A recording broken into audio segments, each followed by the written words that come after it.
particle effects, dyes, hairs, and more. That's what our mod showcase this week is all about. Welcome everyone to our weekly Baldur's Gate 3 mod series, and I've got some really cool mods for you guys today. We got particle effects galore, new hairstyle for your immersion, dyes for that passion drip needs. Starting this week, I'll be making a mix of all types of mod to showcase, unlike the previous episodes that are focused on a specific theme of mods. The reason for this is so we can provide as much variation for you guys as possible. So without further ado, enjoy.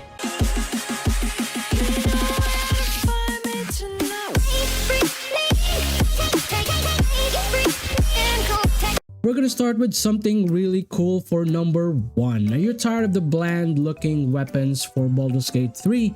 I mean, every legendary and unique weapons looks like a sparkly version of an uncommon or regular weapon. Just take a look at the weapon Morning Frost and the uncommon weapon Staff of Arcane Blessing. They practically look the same. Morning Frost only has a small ice aura, that's practically it. Same, but different. But still same. Not to mention legendary weapons doesn't have any special particle effects. The issue is the same with majority of the weapons that we see and makes them look really bland. So today, we'll be adding some flair to those weapons using the all effects and boost in one mod. This mod provides rare amulets and rings that gives optional buffs and visual powers to any weapons that we want. It changes weapon effects depending on what element you imbue it with. Lightning makes lightning explosion, divine weapons provide more radiant explosion, necrotic provides shadow effects and projectiles when hit, and etc. It not only affects melee weapons, spells and bows also get the same effect. You can select from an array of power that you want to imbue, something like fire, Radiant, Sun Halo, Fire Halo, or any sort of effect that all provide elemental damage and debuffs to the target, or to a more powerful looking effect like Bloody Allegiance Power, providing plus 25% of weapon damage lifesteal when hit, Divine Allegiance Power that provides 2 meter shockwaves of radiant damage, or something crazy like having every single effect possible, making your attacks on hit deal every elemental damage mentioned. I highly advise not to go with combining all of the effects, as it's actually a flashbang of particles that may hurt your eyes. What's really cool about this mod is that you can either make it visible, invisible, include the effects, or just stick with only visuals. To activate the mod, you just simply need to buy the rings in some vendors. In my case, I just bought it from the Emerald Grove, and you are good to go. If you want to remove the weapon effect, just simply select the icon you pressed earlier and it will remove the visual. It's that easy. My favorites, by the way, is the lightning and necrotic effects. Now you can finally make a weapon look epic as possible. Wondered why you can't use your owlbear cub to mangle your enemies to death? It just sits there all day in camp, freeloading in your supplies and just making a cute face. I honestly didn't know that you can have an owlbear in your camp, as I always accidentally killed the cub along with its mother. I did it around 3 times and killed them accidentally. Well, you learn stuff every day, right? Anyway, the mod is the Find Familiar Owlbear spell. It will provide you an additional Find Familiar spell in game to summon our best boy's best friend to our side. It has around 29 HP and has class actions like Tiny Claw, as well as jump skill. Once the mod is activated, you'll get an icon in your hotbar to summon the owlbear anywhere that you want for as long as it's within acceptable range. But the issue with this mod is that all of your companions get the new Find Familiar spell, not only just the main character, meaning every single member of your party can summon their own version of the owlbear, providing you with around 4 owlbears in a party. I mean, if that looks fine for you, you can just go with it. Have a unit of owlbears that's great to be meat shields. Ever wondered how you can unlock the potential of your characters and your tab while not being limited by race and classes? Want to make your feats have greater impact to your characters? Because honestly, there are only a few really good feats that you can consider in the vanilla version. Class Specialization feat mod will do that. This mod adds 43 new feats to the game. It also converts some classes, subclasses, and variation.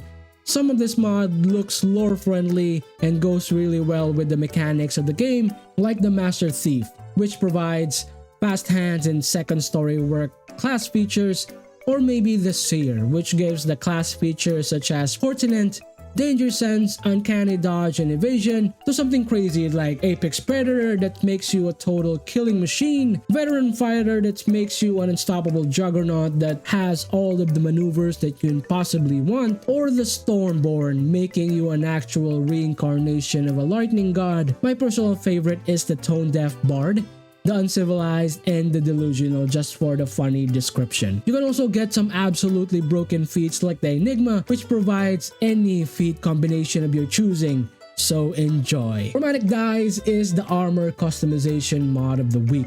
This mod introduces 15 new chromatic crystal dyes for you to choose from, and it goes really well with the extra gear mod that I highlighted in the best mod for October video. It also revised some armors like the Githyanki silver armor,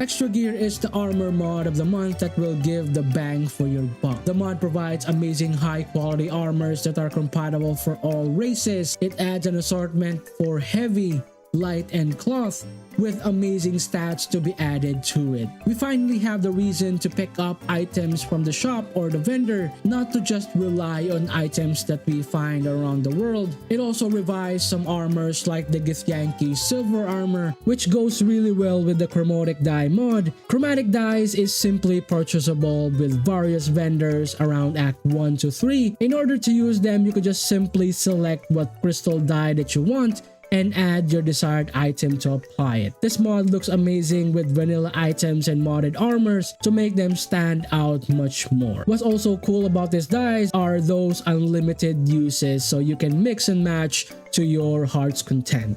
Finally, our hair mod of the week is the Heir of Thunder mod. This mod adds big disheveled mane with golden ornaments to our Fashion Gate arsenal. This mod is accessible to all races for making it a perfect hair mod for barbarians.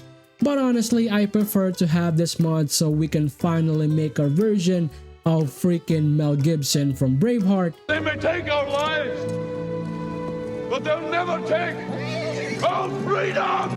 Making him a fighter with a great sword would be perfect. You can also make a version of the Admiral from Monster Hunter World. Now it's time to show those thick, hairy mane to our enemies and establish our dominance. Special mentions to 2 mods of the week, starting with the Out Damn Spot mod. Does your camp in Act 1 never look the same after the awful thing the Dark Urge made during a certain scene?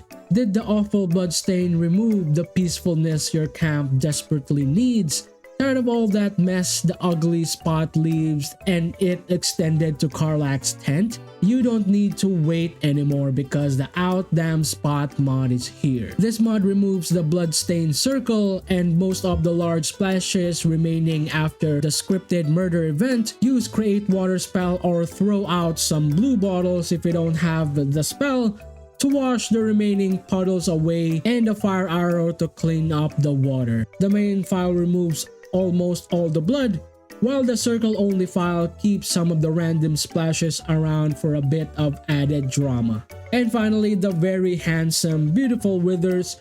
This mod gives our boy Withers a well-deserved makeover. Gone are those ugly tree bark looking marks on his face and the gloomy dead expression. Now his face is smoother and more defined, like he just came out of a SpongeBob cartoon or went to the same plastic surgeon Giga Chad went to do his cheekbones and chin. Now Withers is now Giga Withers, so enjoy. Alright guys, thank you for watching the top mods of the week. What do you guys think about the mods, and are you guys rocking these mods already? Would love to know your comments down below. Any questions or clarifications, you can also include it in the comments. And don't forget guys to hit that like button if you guys like the video. It really lets me know that you guys are enjoying the series. Shoutouts for the people who subscribe and keep supporting the channel. I really appreciate you guys and thank you for the support. And for all the people who haven't subscribed yet, I hope you earn your subscription in the future. But if I earn it today, please don't hesitate to hit that subscribe button. It really helps me out a lot. And that's it for me. I hope to see you soon on the next Master Box Show. Peace out. Bye guys.